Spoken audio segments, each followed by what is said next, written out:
drita që verbërojnë, festa që mashtrojnë. Si u mësua shqiptari të harroj veten.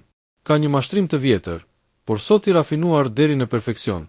Shqiptari nuk qetësohet me drejtësi, as me punë, as me dinjitet. Qetësohet me disa drita, me disa festa, me disa fjalime patriotike dhe me premtime bosh që përsëriten prej dekadash.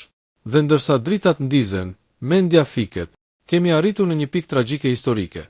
Shqiptari jashtë vendit pastron, ndërton, kujdeset për të moshuar, punon ditën e atë pa u ankuar, pa ofenduar askënd, vetëm që të mbjetoj me dinjitet.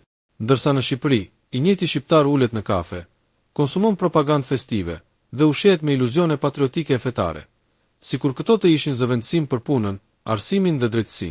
Kjo nuk është rastësi, kjo është strategji. Festa është bërë armë politike. Dritat janë bërë anestetik shoqëror. Patriotizmi i zhurmshëm është bërë mbulesë për varfërinë, papunësinë dhe mungesën totale të perspektivës. Në një vend ku shkollat degradohen, ku mësuesi poshtërohet, ku libri zëvendësohet nga ekrani dhe kliku, ne çuditemi pse po rritet një shoqëri gjithnjë më e paedukuar. Fëmijët sot rriten në një ambient ku ignoranca shpërblehet, puna tallët, dijes i vihet etiketa naivitet, ndërsa spekulanti, mashtruesi dhe i forti kthehen në modele suksesi.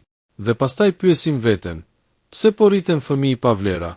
Pse po rritet një shoqëri agresive, e zbrazët dhe pa ndjeshmëri? Sepse shoqëria nuk edukon dot kur vet ajo është e dehur nga festat dhe e varur nga iluzioni. Në vend që të kërkojmë shkolla më të mira, kërkojmë fishek zjarre. Në vend që të kërkojmë vende pune, kërkojmë skena koncertesh. Në vend që të kërkojmë drejtësi, kënaqemi me flamuj dhe slogane. Kjo është rënimi më i rrezikshëm. Jo varfëria ekonomike, por varfëria mendore.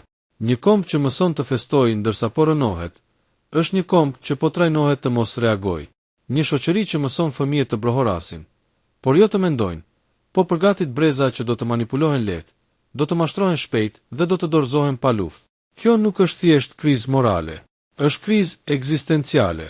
Nëse vazhdojmë të blehemi me drita, të qetësohemi me festa dhe të dehemi me premtime, atëherë problemi nuk janë më politikanët. Problemi jemi ne që e kemi pranuar këtë rol. Publik pasiv në shfaqjen e rënjes son. Koha për muzikë mbaron.